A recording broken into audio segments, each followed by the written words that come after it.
Good day, my name is Dr. Suresh Ramanathan, Head of Rates and FX Strategy, Group Treasury in Global Markets at RSP Bank.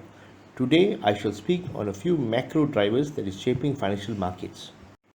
Estimated financial flows, retail versus institutional, have both declined significantly since the onset of COVID 19. Global markets are facing unprecedented outflows in favor of holding cash instead of engaging on investing in assets. It's a classic response during times of uncertainty by investors.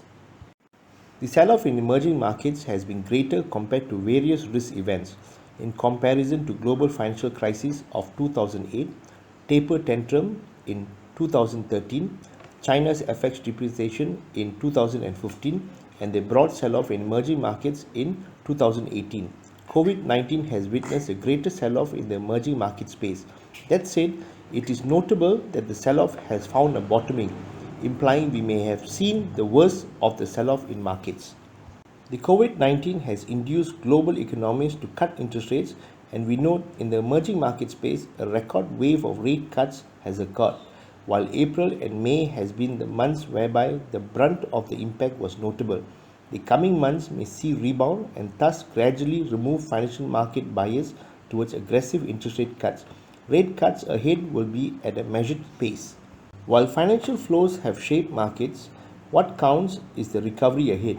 A common denominator that has shaped markets and economies is mobility. We note economies that the higher the mobility rate, the higher the economic activity. In this space, we note as the COVID-19 movement control order comes to an end, economic activity is likely to pick up momentum. Malaysia is also witnessing greater economic activity compared to 60 days ago when the movement control order was strictly enforced. As mobility increases, economic activity will increase as normalcy returns, and it is here we note it will shape the type of recovery the economy experiences. The COVID-19 virus curve has flattened significantly in a number of Asian economies, and this is seen as positive for Asia in general.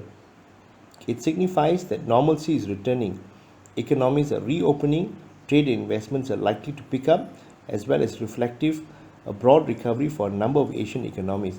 For Malaysia, Asia recovering is positive for trade given we are a trading nation. Exports and imports will tend to pick up, and so will demand for foreign currencies and hedging needs. Malaysia's trade in April dropped 16.4% year on year due to the COVID-19 pandemic, which caused major disruptions to global supply chain. Imports decreased 8% year on year. The country's balance recorded a deficit of 3.49 billion in April after 269 consecutive months of surplus on account of a higher contraction in exports compared to imports. Lower trade was recorded particularly with Singapore, Thailand, India, the United States, Japan, Vietnam, and Saudi Arabia. Our ringgit effective exchange rate has weakened in tandem with contraction in trade. While April month has seen significant decline, exchange rate competitiveness is likely to provide Malaysia's external trade a boost in coming months.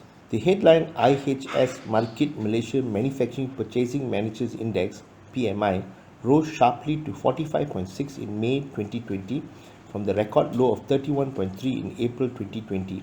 Malaysia's manufacturing sector showed signs of approaching stabilization midway through the second quarter, with rates of reduction in output, new orders, and employment all easing considerably. This is seen as positive for the economy, implying the bottom may have been in the month of April, and with manufacturing sector picking up in May, the Q2 GDP could end up less pessimistic than earlier projections. Thank you for watching this podcast. I hope this timely information on market updates will be informative in your decision making. Stay safe, stay updated.